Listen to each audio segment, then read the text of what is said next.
Today is March 9th, 2022, and my guest is Richard Gunderman. He is Chancellor's Professor of Radiology, Pediatrics, Medical Education, Philosophy, Liberal Arts, Philanthropy, and Medical Humanities and Health Studies at Indiana University. Richard, welcome to EconTalk. It's a pleasure to be with you. Our topic for today is greed, as seen through the work of Adam Smith and Leo Tolstoy, with some Hobbes thrown in. I want to start with the Tolstoy story that you focus on in your essay, Master and Man. And before I begin, for listeners, if you haven't read the story yet, please do before you go any longer on this episode. Just hit pause if you can. The story's a masterpiece. You can only read it once without knowing how it's going to turn out. So consider pausing and reading the story. You can find it online. An excellent translation. We'll have a link up to it with this episode. But again, you can just Google Master and Man Tolstoy and you will find it. I also want to recommend the remarkable book by George Saunders, A Swim in a Pond in the Rain, which is an analysis of a number of Russian short stories, and it's glorious. Go read it even if you don't like Russian stories. He got me to like Chekhov. I never did. Saunders is a master teacher, and if you read his book, you will feel like you're in his classroom. So, Richard, let's start with the character of Vasily. I don't know how to pronounce that. If you want to correct that, please do. What kind of person is he? What do we know about him? And what does Tolstoy want us to think about him? Well, I would say he's a person whose identity is bound up with his wealth. He measures his life, the significance of his life, the purpose of his life in terms of how much money he's made. He likes to compare himself to people he's known and relishes the fact that he's managed to make a good deal of money over the course of his life to this point. And he also thinks a lot about people he knows who've made a great deal of money, like the Maranovs, who've made millionaires of themselves. And there's a type of person like that. And I think Tolstoy would say we all have a little bit of that in ourselves. We enjoy material success. And I think in the case of Vasily, he likes keeping score. It's not just that he's got a nice, comfortable life, which he does. He's got a couple of coats, and his poor servant, who he is going to spend this evening that the story relates, has one, and it's got holes in it. So there's this contrast constantly in the story between the master, Vasily, and his servant, Nikita. Nikita has very little. In fact, he's often in debt, either because of his drinking problems in the past. He's put those, it seems, behind him when the story starts. But as an employee of Vasily, he's often getting he's getting paid in kind. He's got a very tough material life. His wife is living with someone else and his child, and his life has a lot of troubles. And on the surface, Vasily seems to be remarkably comfortable. What do you think Tolstoy wants us to think of this man, Vasily? Well, I think Vasily doesn't really love his wife very much. In fact, she's referred to as his unloved wife. And when he looks on his son, he sees his heir. He thinks of his son as his heir, implying he's the person to whom his wealth will pass. And I think Vasily sees himself as an exceptional person, better than essentially everybody he knows, and operates with a sense of invincibility, that he's on the path to greatness. That greatness is going to be measured by his wealth.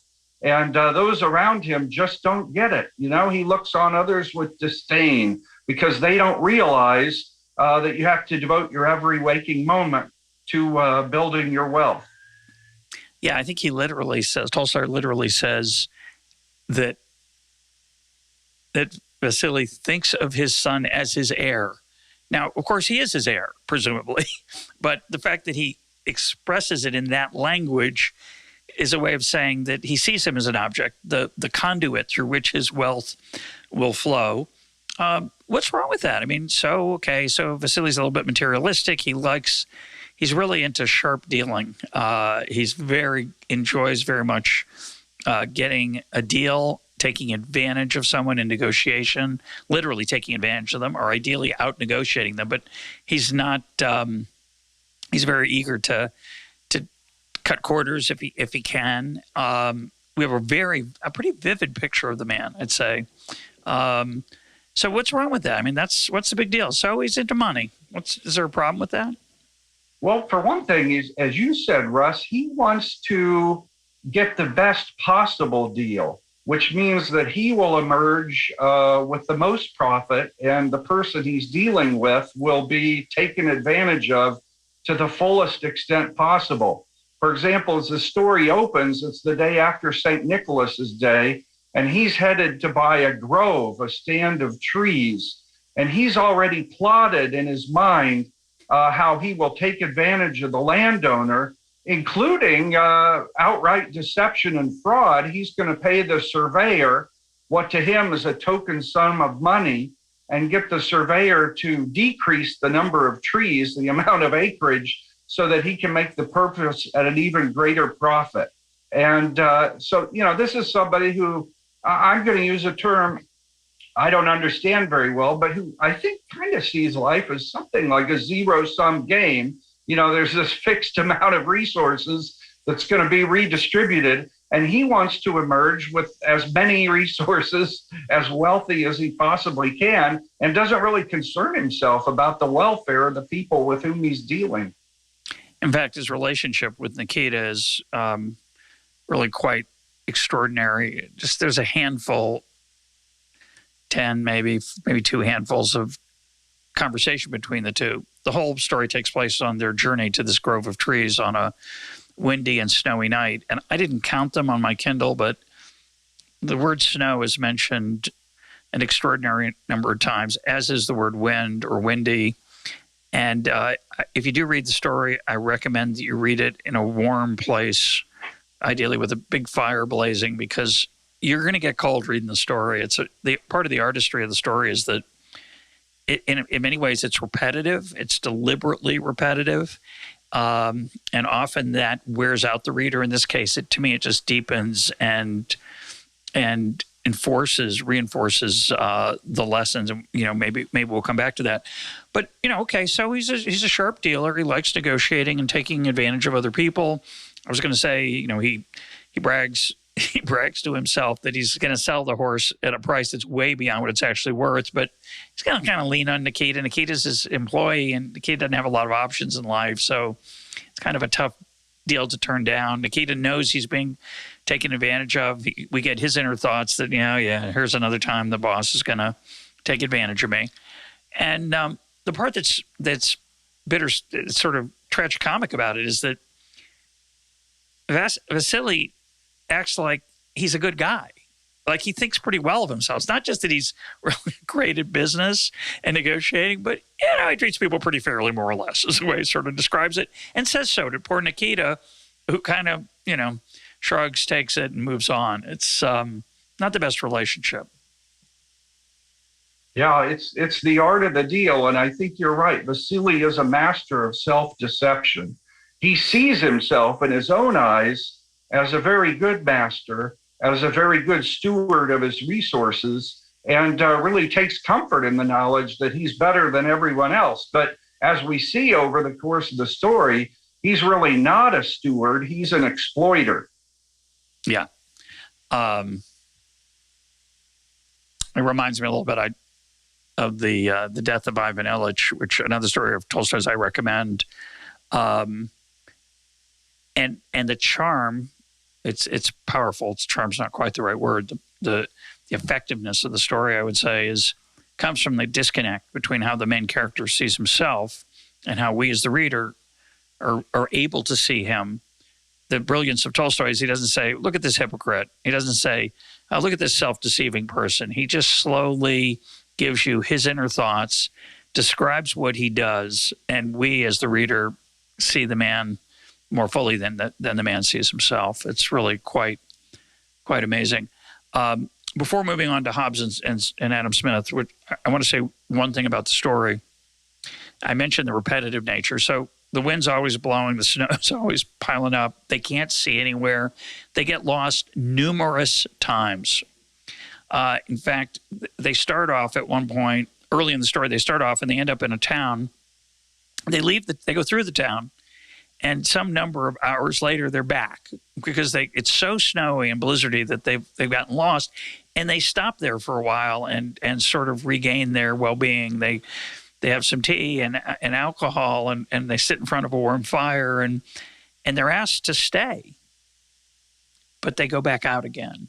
And why do you think Tolstoy has that second 2 trips through this town? Why couldn't he just, okay, they stop in the town. There's some interesting things that happen in the town, really interesting things. It's relevant to the story. We learn a lot more, again, about the characters' attitudes, both of them, Vasily and Nikita. But why do you think Tolstoy has them get lost there twice? And each time, by the way, each time he passes through town, at least 3 of the times, he sees it's a terrible image of frozen clothing on the line, drying. Of course, it's not drying; it's frozen, and it's waving wildly, desperately in the wind. And George Saunders in A Swim in the Pond in the Rain says, it's a signal. Hey, it's bad times here, folks. Don't keep going. Stop. And they just ignore it. In fact, the shirt's a white shirt, like surrender. And it's sort of a hint like surrender. And they refuse. They just keep going because there's money to be made. And Vasily doesn't want to, he's afraid some other competitor will get the grove that he's interested in taking from this guy at a good price. Why do you think Tolstoy does that? That's a great point. Vasily's wife, Nikita, the peasant family he visits in the village, all of them warn him not to go. Can't you just wait a day, maybe 2 days? But Vasily is eager to make the deal. He can't think about anything else. He's worried that some other purchaser will show up in the meantime.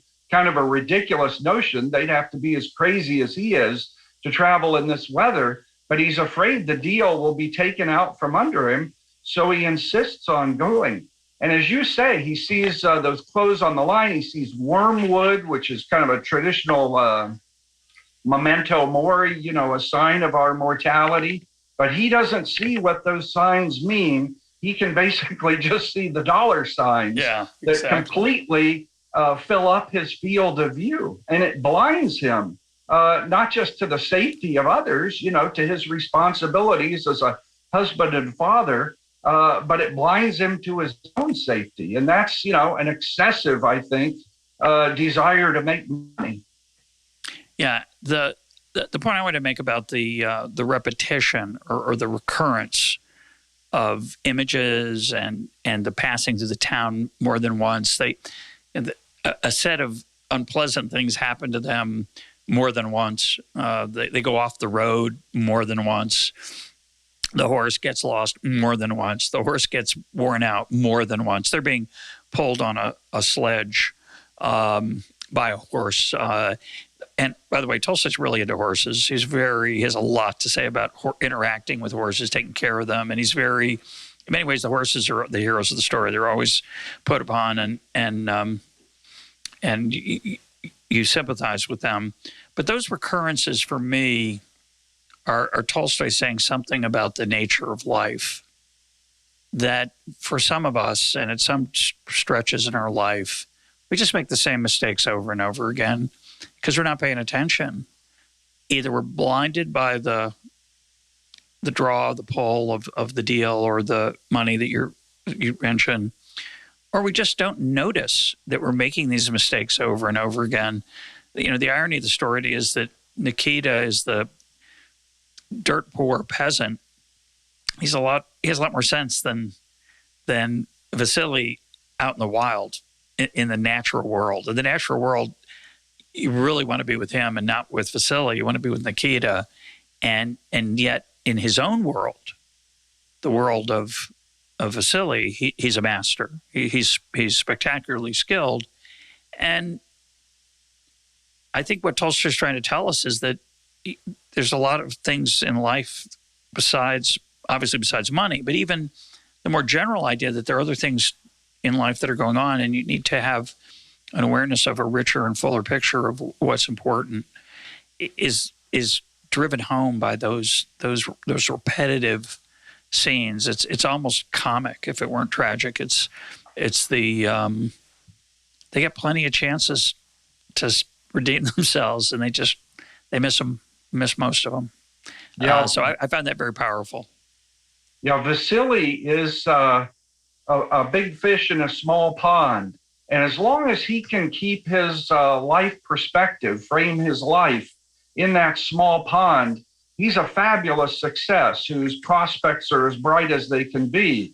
But once you take him outside of the village, remove him from his property, even though he has 3,000 rubles in his pocket, by the way, 2,300 of which are borrowed from the church. He happens to have these 2,300 rubles in his possession. But once he gets out, you think of King Lear on the heath, Act 3 of Shakespeare's King Lear, the naked human being out in the elements, under not only the starry night sky, but in the midst of a blizzard. All of a sudden, it's not clear which way is north. All of a sudden, it's not clear what your buildings and manufacturing facilities and investment portfolio really amount to in that kind of context. And I think it's that being taken out of that context that plays an essential role in helping Vasily to see what's really real, so to speak. He comes to realize that he's been living in something of a fantasy world, or with too narrow a range of view, and being out there in those circumstances, confronting, death itself changes his view of life. Yeah, I guess it's not that subtle to point out that Vasily is lost in many ways, not just physically in that night, but more generally. I forgot about the 2,300 rubles. It's an amazing thing. It's in the first paragraph or so, maybe second paragraph. It says, he had 2,300 rubles from the church, that he's like the steward, he's like the treasurer of the church, and he has 700 of his own.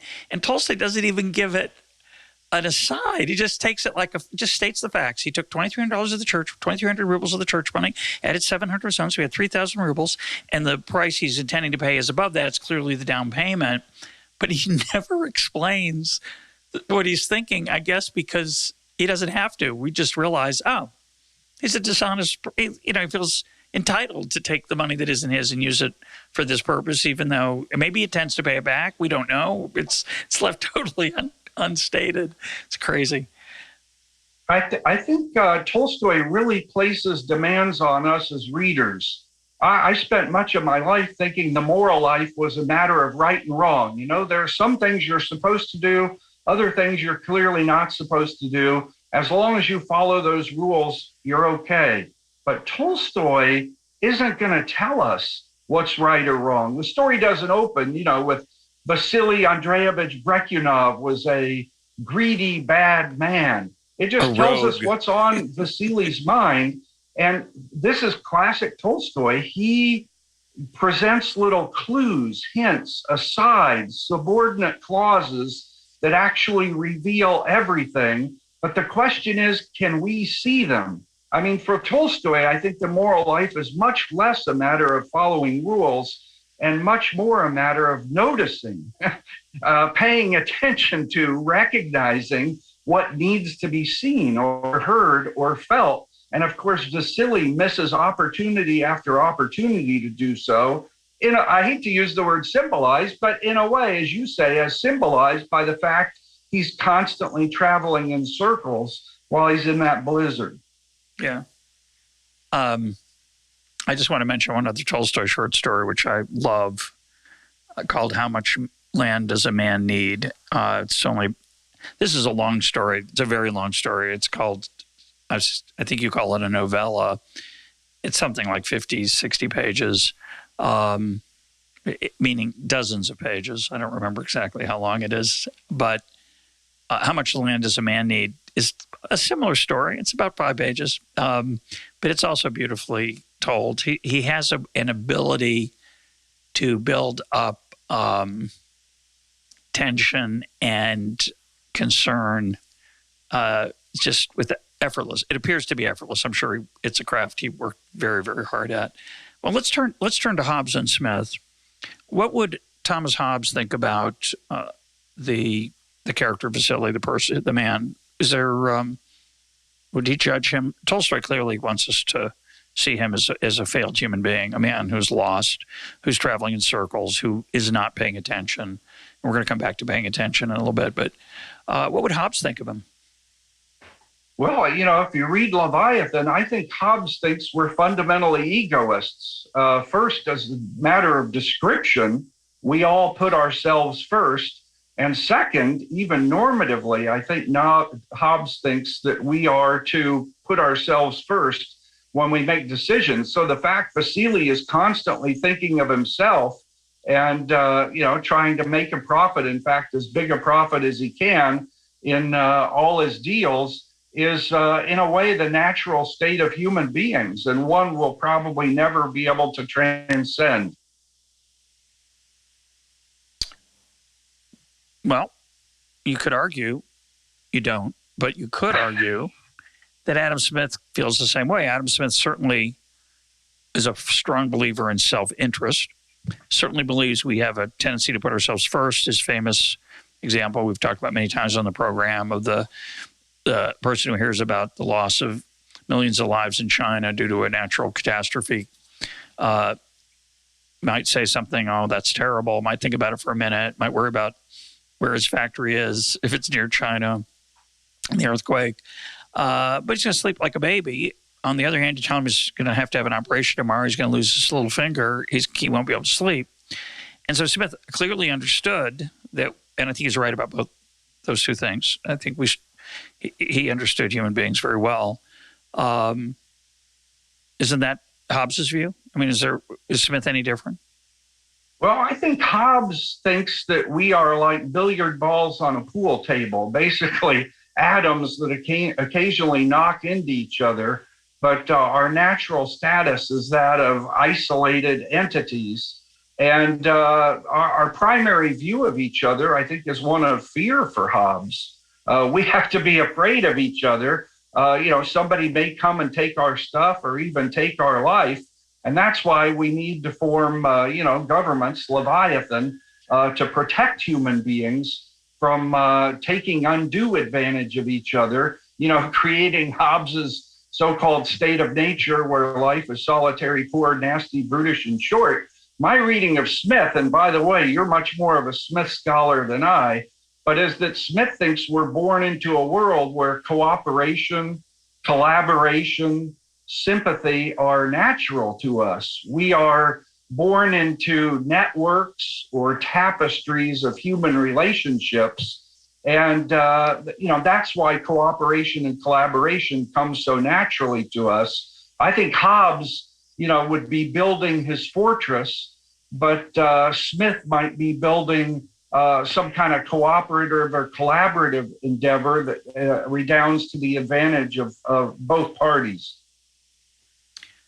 I think this is so I just want to make the exclamation point on this. I think both Hobbes and Smith think that human beings are mostly self-interested. But what you're adding is that is in conflict often with getting along in the world that's filled with other people. And we don't just bang into the people as billiard balls. We care about them. We love them. We are sometimes afraid of them. We work with them in many collaborative ways to build things in commercial enterprises and nonprofits that try to help other people. The essence of life is that we are a social animal, human beings. And economists have kind of ignored that more or less. Economists are always looking at what's in it for me. That is the economist's view. What's in it for me could include the satisfaction from helping someone else. But what I think is in Smith, and I think any thoughtful person who's not an economist, is that we also care about doing the right thing sometimes, even when it doesn't redound to our well-being directly. You can try to shove that back into the model and say, oh, well, doing the right thing is what gives you pleasure. And I disagree with that. And I argue instead that a lot of times we do things that aren't fun, don't give us pleasure. We wish we could keep the wallet we find in the street and buy something with the money, but we think it's the wrong thing to do, so we give it back, and we're not really happy about it because I wanted the money.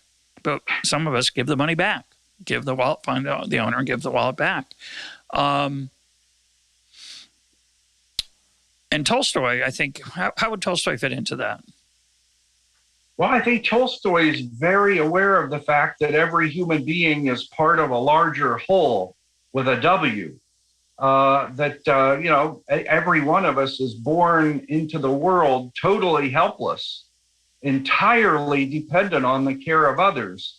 And while over time we acquire more independence or self-sufficiency, we are in fact throughout our lives dependent on others. I think for Tolstoy, particularly the family, it's hard to lead a complete, full, rich human life unless you're part of a family and unless that family is to some degree thriving. I mean, who would think of cheating their child, stealing from their mother? I mean, wow, that from a narrow economic point of view, that might seem like a good idea. I left mom's house with an extra $1,000. But anyway, anybody who could even think in those terms is, as you said, Russ, lost. I mean, they're on the fast track to perdition. We should think of our mothers and our children, our spouses, and so forth as ourselves, or that we and they are part of something larger than each of us. And it's only by protecting and promoting what's good for that larger whole that we can really thrive ourselves and in a way even be ourselves. If you take me apart from my family, put me in a strange city or in solitary confinement in a prison, I assume, over time, I might dissolve as a person, at least the person I am. Now, hopefully I'd be able to make friends in a strange city, but in solitary confinement, it might become impossible to be human. Well, you might have, if you have an iPhone and good Wi-Fi, you might be okay. But that really is the right question when you think about it. We've put ourselves into a little bit of solitary confinement over the last decade or so with our focus on our phones. But I want to try to challenge your view and my view as well. A footnote on the side is that Tolstoy was a religious man. There is a divine element of this story. It's in a way it's very, very small. It's only introduced on maybe a couple pages.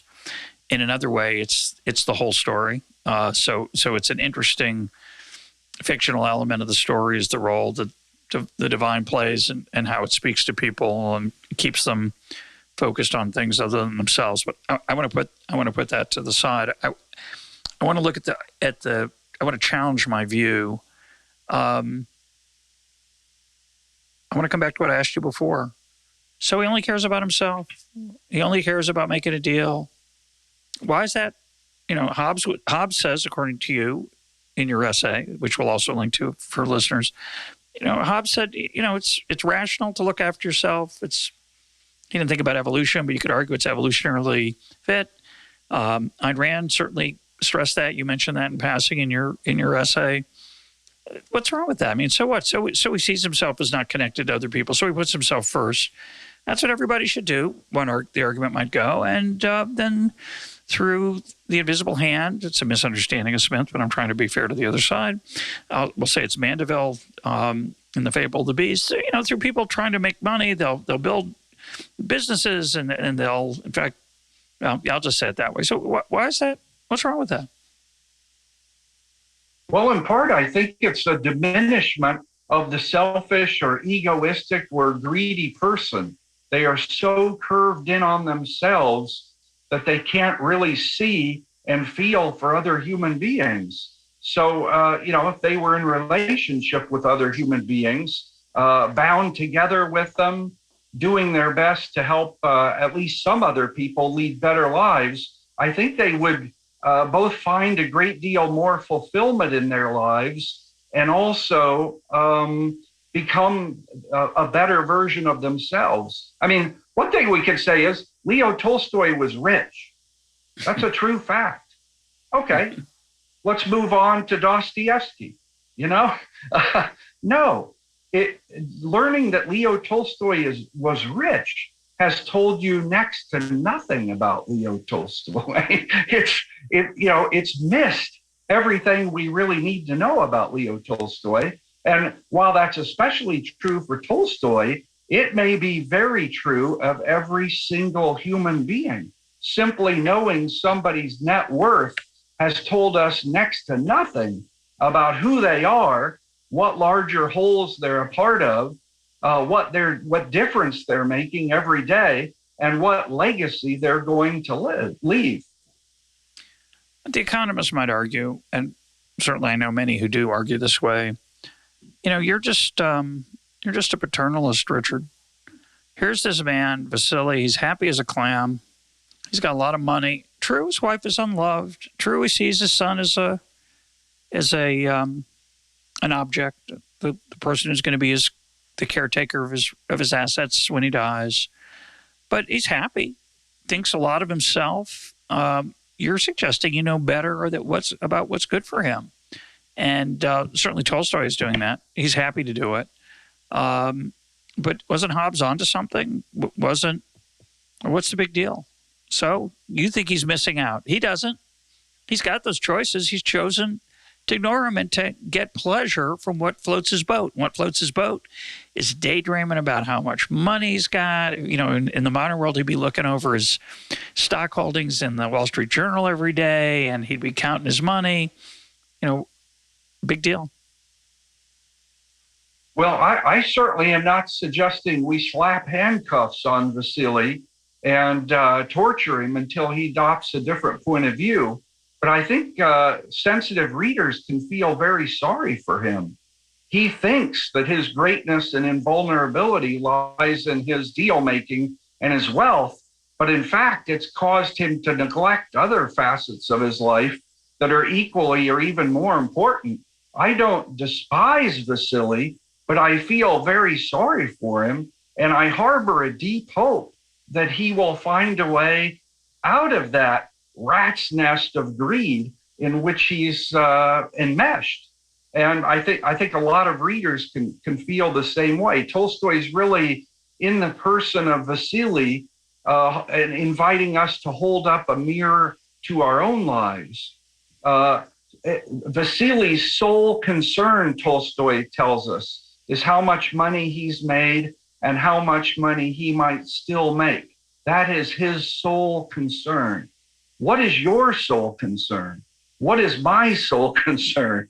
What are the sole concerns of our families and neighbors and fellow citizens? If it's just how much money we've made and how much money we might still make, no matter how rich we are leading deeply impoverished human lives. Yeah, obviously I don't disagree with that. Mainly agree with it. I do think it's interesting if we think about evidence for that view.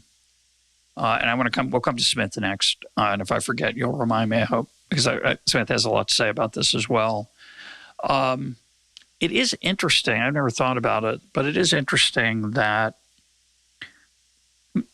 most great works of art on this topic are about a character who realizes that there's more to life than money. Usually doesn't go the other way. Usually, I can't think of a work of art. I can't think of a great movie, a great novel, a great short story where a character's been really good to the people around him or her, and then one day he wakes up and realizes he should just forget about him and focus on making money. Now, and you could add to that the wisdom of religions and other sage advice that emphasize that there's more to life than money. One of my favorite versions of this is no one on their deathbed wished they'd spent more time at the office. And the motto of life isn't the person who has the most toys wins. So it's pretty clear that culturally there are forces trying to push us. Ebenezer Scrooge being another example. There were forces trying to push us in away from Vasily, that he is to be judged. His mistakes are to be avoided. And yet, I have to admit, a little piece of me has some, well, it's not true. I'm trying to be even-handed. I can't be.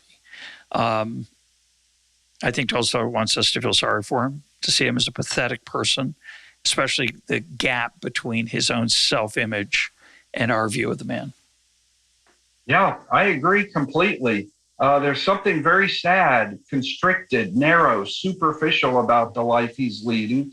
And he clearly has the potential, to be a better husband, to be a better father, to take into account to a greater degree the interests of people who work for him and the people with whom he's striking deals. But he's got this weird, distorted conception of human life in which it's all about him and how much he has. And that takes a great toll on the other people in his life. He's actually damaging other people through his inability to see other people, to feel what's important to them, and to see how he might, enrich their lives rather than basically grasping and hoarding as much as he possibly can.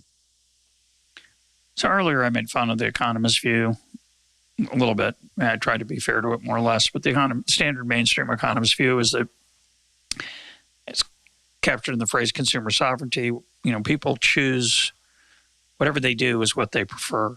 And so in a way, we have no right to judge Vasily. And to do so is to be paternalistic, to impose our preference function on his. And yet, I think the key to thinking about this in an economist way is to recognize the possibility of self-deception. And certainly Smith understood that. Let's turn to him now.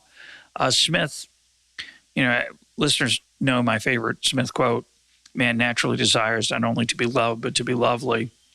And Smith, by loved and lovely, didn't mean just romantic love and physical appearance and lovely. Smith meant praised, by loved, praised, admired, being significant, being respected. And lovely meant being worthy of praise, worthy of respect, worthy of admiration. And he has this incredible passage where he says, if you want to be loved, if you want people to pay attention to you, one way to do that is to be rich, powerful, and famous. And the other way is to be wise and virtuous. He says there's two paths presented to us. And he calls that first path, the rich, powerful, famous path, the glittering path. And he says if you follow that glittering path, the great mob of humanity will be interested in you, which is very fun, right? It's fun when a lot of people think you're important, pay attention to your every word, want to know how you dress, want to copy you. He says that other path, the wise and virtuous path, it's not so shiny, and he calls it, I think, a small party of people will appreciate you. So what he's saying there is actually, I think it's true, but it's quite profound, because what he's saying is that there's a seductive nature to that first path of riches, power, and fame. And it's easy to get seduced. It's easy to be blinded by that brightness. And I think that is the essence of, the cultural view on these issues, is that it's not that, you feel differently about this than I do. It's that you don't see the full picture. You don't realize there's this other path. You don't realize that you're being seduced, and you end up on your deathbed wishing you'd spent less time at the office, and you'll regret it. So, hey, stop. Stop going in circles. Stay in the town. Get warm. Anyway, sorry. Yeah. I'm rambling there. Carry on. Well, one way to look at it is we're born with certain desires. And, you could say infants are selfish in a way. They get hungry, they cry, they're not reaching out to other people to help them satisfy their needs and desires. So maybe we are born somewhat selfish or egotistical and egoistical. Maybe that makes sense. But the question is, are we meant to go through our entire lives as human beings, family members, neighbors, and citizens operating with the lower desires we were born with? Or do we have the potential to educate our desires to seek and find fulfillment in higher things, say human relationships, even things like literature, art, music? Maybe we aren't born with that, but maybe we can develop it. And for somebody who does develop it fully, and I think toward the end of the story, Vasily has a chance to develop that more fully, that turns out to be the much more fulfilling path in life. And more importantly, maybe doing the will of the divine.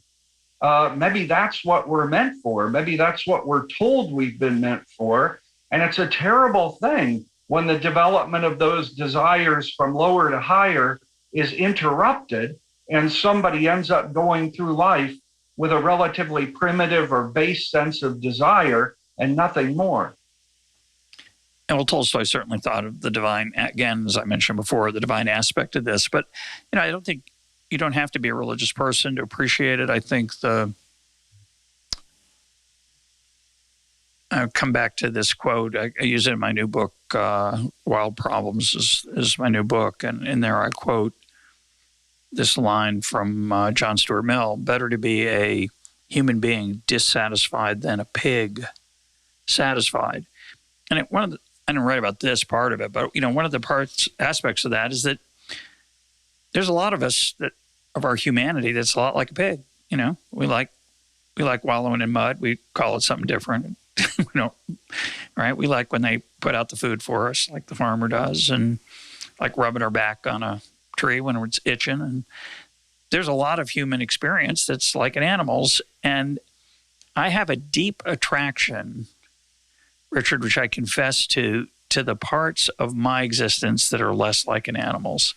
And I don't know whether that's hardwired into me, the desire for, say, the transcendent or the creatively human, the art that you were talking about.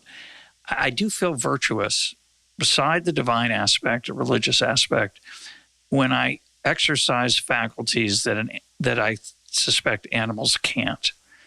And I don't know how important that is. I don't know. Yeah, a great example of that would be any of us could think about one of the best meals we've ever enjoyed. Possibility number one, the best meal I ever had was defined by the food that was on the plate and how much of it I ingested. That could be, maybe eating is just about ingesting nutrients and, surviving to another day. But I think you and I would say when we think about the best meal we've ever had, it wasn't defined by the food on the plate. It was defined by the other people we were sharing the meal with. Table fellowship, conversation. I learned something. I made a new friend, or I deepened a friendship, or the relationship with my wife or my children or my parents or what have you. That I would say is a higher conception of the role of sharing meals in our lives than just that we're ingesting nutrients. So, sure, we need to, feed our kids at the breast or the bottle when they're first born, but over time, we want them to learn at the family dinner table that there's a lot more to living than just staying alive. And in fact, some of life's deepest pleasures and fulfillments lie in the kind of conversation that tends to happen at the dinner table. Yeah, I'm a big fan of the book by Leon Kass, The Hungry Soul, which deals with a lot of these issues. I'd also reference, I think it's in Virginia Woolf's novel, To the Lighthouse. Is that the name of the book? Is it To the Lighthouse? I think it's To the Lighthouse. There's a dinner party, if I remember correctly, in there that I still enjoy that meal. I got no nutrients from reading about it, but there's a feeling of the kind of camaraderie and love and affection and the special thing that people produce together when they interact together conversationally and through emotion and through facial expressions, where food is the medium, but it's not the main event. And it's a great way to think of it. Yeah, I would say commensalism, which basically means eating together, sharing a table, is not only on the decline, but rapidly declining in our own age. We Americans, at least, take far fewer meals together than we used to. A very high percentage of meals in the United States are consumed in isolation, and this has become trite, but you often see people gathered at a table, but every one of them staring down at their cell phone. Nobody's in conversation with each other. So if a person really wanted to do something about this, I think one thing to do would be to foster commensalism. How can we awaken ourselves, our family, our friends, our colleagues to the joys that come from eating together? We need to make time and space to actually sit down at a table, share a meal, and engage in a conversation. We can write principles on a blackboard, mouth platitudes, but we actually need to make a practice in our lives to develop that habit. And I think anybody who works to develop that habit is probably doing a great deal of good in their family and in their community just by being an exemplar and an advocate for the importance of commensalism. Yeah, I've never heard that word before. Commensalism? Yeah, co means together, of course, and mensa literally means table. But the idea is we're sharing a table. Yeah, that's lovely. I confess, though, that in the last 10 years, I've become very enamored of eating lunch by myself and scrolling through Twitter, catching up with websites that I like, maybe reading. It's reading a book in theory on a book stand or on my Kindle, and it's interesting again of how seductive that is, and to invest in that alternative, which doesn't always pay off. Sometimes you have a lunch with somebody and it's boring, or they talk the whole time and it's just not so fun. But the art of a good table conversation, or any kind of conversation actually, as opposed to being alone, is definitely on the decline. And I'm glad, Russ, to hear you use the word art. It might really be an art. If you want to become a good painter, you've got to work at it for a long time. You want to become a good musician. It takes real effort over a sustained period. Maybe it takes real effort to cultivate the art of table fellowship and table conversation. And if we don't invest in cultivating it, it's going to lie fallow. It's going to deteriorate over time. And I'm afraid that's what a lot of us are doing. And it's a different art to host versus to be a guest. It's a different experience. You have a different set of obligations in those two settings. A lot of times we neglect that, I think, and focus too much on what we want and what we think we need. And it's a really lovely point. I'm sure Russ Vasily is seated by himself, looking at what's the Dow doing today? Or, what's the Ukrainian situation doing to my personal net worth? That guy is not involved in table conversation. He's plotting the next deal, how he's going to take advantage of, the next naive person who crosses his path.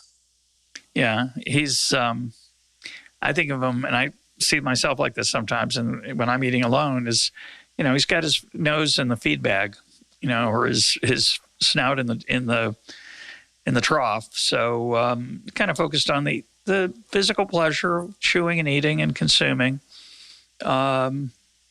which is part of our makeup. So it's up to us if we want to try to transcend that. It's hard to do. I've talked about being on silent meditation retreat where you're supposed to eat thoughtfully and chew thoughtfully.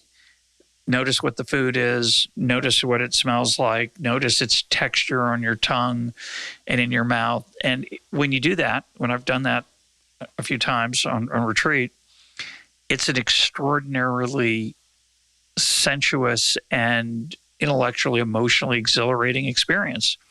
And when you come back from retreat, you think, I'm going to eat that way at lunch every day. And I don't. It's hard to do. The other stuff is the website, and the other distractions are distracting. But to eat without distraction and without conversation in this case, it's not what you're talking about. It's a different aspect of the physical. It is really an amazing experience. I recommend it. You can read about it anywhere on the web, I'm sure, eating mindfully. It's unbelievably fabulous, but it's really hard to do. My waistline might belie this, but I'm going to make this declaration anyway. I would rather skip a meal and have a great conversation than feed my face. So I need to be a more mindful eater, no doubt about it. But I ultimately would like to be the kind of person who would sacrifice a meal for the sake of a good conversation. And I say again, when I think of the best dining experiences I've ever had, I'm not sure I even remember what was on the menu in some cases, but I sure remember the conversation that took place at that dinner table. Well, you're clearly not a member of my family, Richard. My family members, my direct family, my children, my wife, they can tell you the menu from years ago. They'll say, you know what, that dinner we had was so and so. I think we had. So I think you may be a little unusual, or maybe my kids are. But anyway, I want to read a quote from your essay, which I really like, and we'll talk about it. You say, first, our intellectual and cultural interests incline us to see some things clearly and to ignore or at least pay less attention to others. In this sense, the very act of attending to something can be a kind of moral act. What do we attend to most regularly and closely? The performance of the financial markets and new opportunities to advance our career and wealth, or the unfolding life stories of our family and friends and the opportunities such relationships provide to contribute to the welfare of others? Likewise, these same intellectual and cultural interests incline us to see things in certain ways, tending to interpret them in some ways and not in others. For example, upon learning that someone is given a large gift in treasure, talent, or time to someone in need, a psychological egoist such as Hobbes would ask what he or she hoped to gain from it, while Smith might instead regard it as a noble instance of the virtue of generosity. Now, I'm not sure Smith and Hobbes are that different there, but that's not so important. I really want to, it's interesting, but I want to focus on the first part, this idea of attending, the idea of paying attention. We mentioned it in passing earlier. Expand on that. Yeah, I think, the world is presented to us, I think, as an invitation. What do we notice? What catches our attention? What do we dwell on? And if we become captured by little things, trivial things, superficial things, that's going to impede our ability to pay attention to the things that matter more deeply. And in that sense, attention may be at the very heart of the moral life.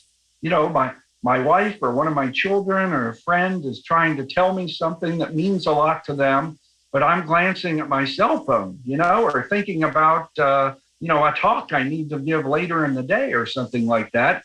I am not fully present. I am not fully attending to what they're saying. And by the way, they know it. My family's very good at calling me out on that, and I suspect other people's families are as well. So that's actually a blessing to have somebody call you out on it. Are you really listening to me? Are you here, or are you thinking about something else? But if we can really attend to what most merits our attention, I think it opens the possibility of really becoming better people and leading better lives. On the other hand, if we neglect the things that matter most, the moral principles we follow aren't going to amount to much in the end. So this business of attending really matters. I'm in a profession, medicine. We talk about the head of the medical team as the attending physician, on the gastroenterology service or something like that. I don't think that's an accident that person is called the attending. Maybe they are the people who, by virtue of their training and greater experience, are supposed to see more clearly than anybody else what really needs to be attended to here. And I think that's true not only in medicine, but in life. I think it's a really deep point. I'm going to try to say it a slightly different way, I think. It's slightly different. Really, there's two things going on here. And the first is just to pay any kind of attention, to be alert. And then the second would be, what do you pay attention to? They're both important. And it's very easy to go through life paying attention to very little other than yourself, or very little other than your financial well-being, or very little other than what gives you physical pleasure, your looks, things that we would normally, again, perhaps unfairly classify as superficial. But it's the second part of, so it's hard to pay attention to lots of things. And you might think about what those things should be. And I don't think, we don't educate our children very well in this concept. It's certainly not part of school. this whole idea, and we talked in passing about mindfulness, and you could say even just thoughtfulness, this idea that you would notice, say, the distress of another person. It's one thing to say, I noticed that she was crying, that he was bleeding. These are easy ones, relatively. But there's subtle things often that people share that show pain and damage and heartache. And they're hard to notice unless you're paying attention. And I think a lot of what you're saying in that paragraph that I think is quite profound is that just the art of paying, the act, and it's an art also, of paying attention is a skill to be worked on. And then you can start thinking about what you want to pay attention to. There's the episode we did with Lauren Buckman on his book, Make to Know. He talks a lot about the artist who doesn't plan out in performance art what's going to happen, but they attend to what might happen. They're paying attention. They're waiting. They're waiting to see something. They're waiting to experience something. They're waiting to notice something. And this sounds like, it's one thing to be, to sense another person's distress. I'm talking about it's all kinds of things. It's about what you focus on, how you spend your life. And I think in terms of morality, we often think about action, reasonably so, but attending, paying attention is another aspect of the moral life that you're suggesting here that I think is really beautiful. Yeah. Maybe the greatest jazz album ever cut, Miles Davis's Kind of Blue. I mean, the musicians, people like Cannonball Adderley and Bill Evans showed up at a CBS studio in New York called The Church, not knowing what they were going to play. And that album, maybe the greatest album in the history of American jazz, is improvised. People had to listen to each other and respond to each other in real time. And Tolstoy's short story, Master and Man, has a great example. At one point, Vasily in the blizzard decides he's got to save himself.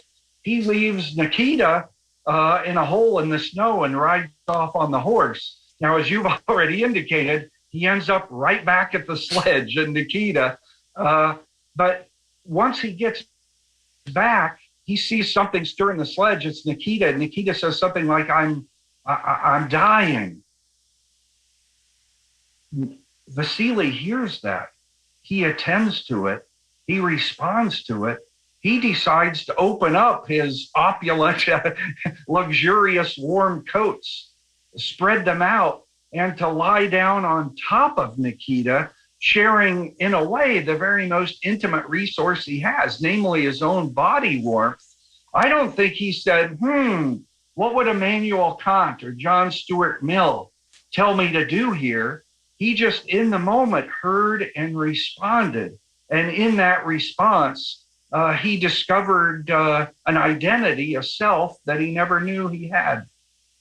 And there's one other piece of that I think is interesting, I'd never thought of, which is a couple other scenes before that.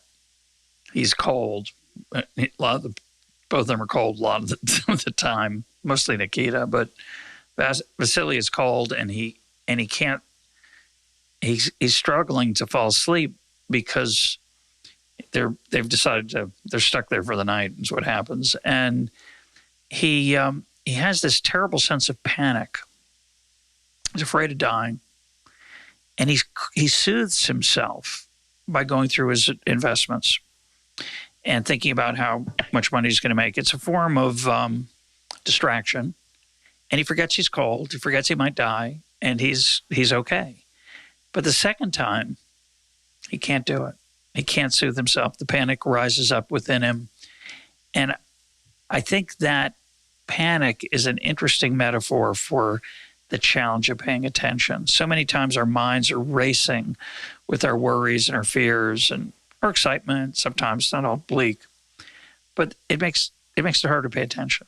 And so up until that scene you just described, Vasily is incapable of paying attention. All he can do is be distracted either by the panic, his mind racing in fear, or the way he soothes himself with this pacifier of his daydreams about his financial success.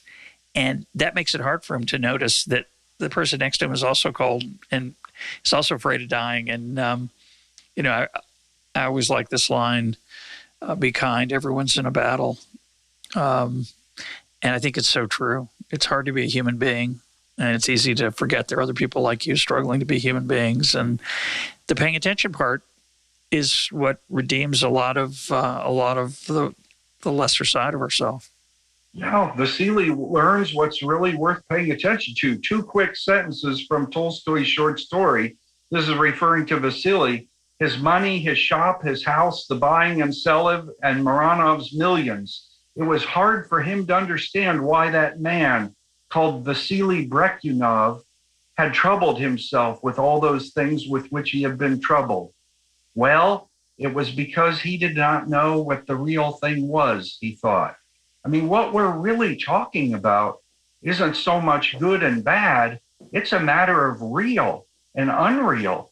Vasily has tried to build his fortress, his mansion of something fairly insubstantial that ultimately offers no comfort as he confronts the possibility of his own mortality.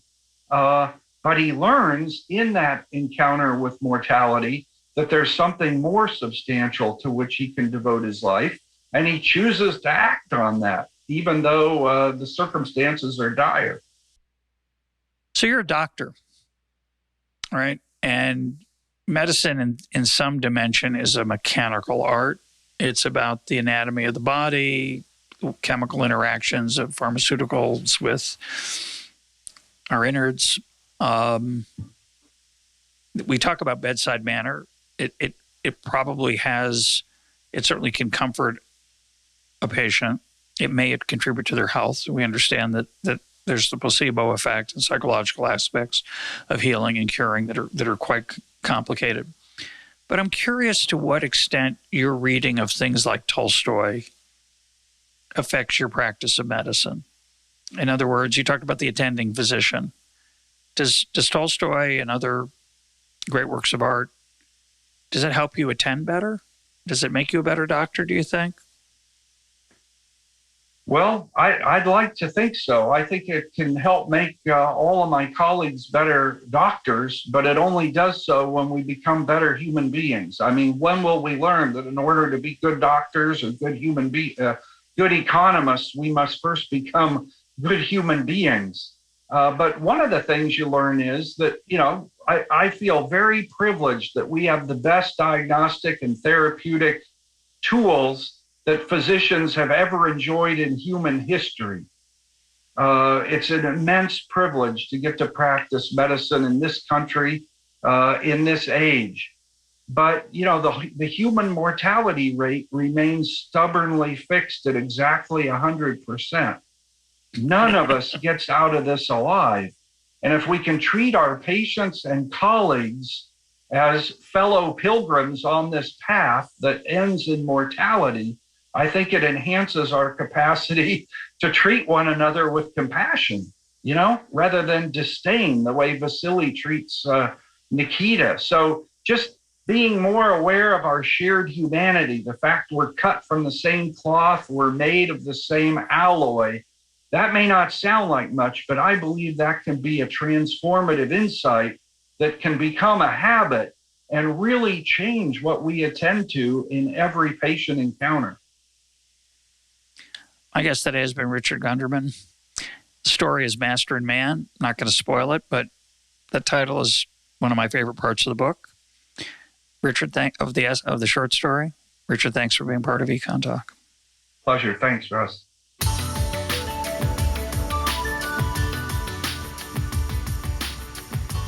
This is EconTalk, part of the Library of Economics and Liberty. For more EconTalk, go to econtalk.org, where you can also comment on today's podcast and find links and readings related to today's conversation.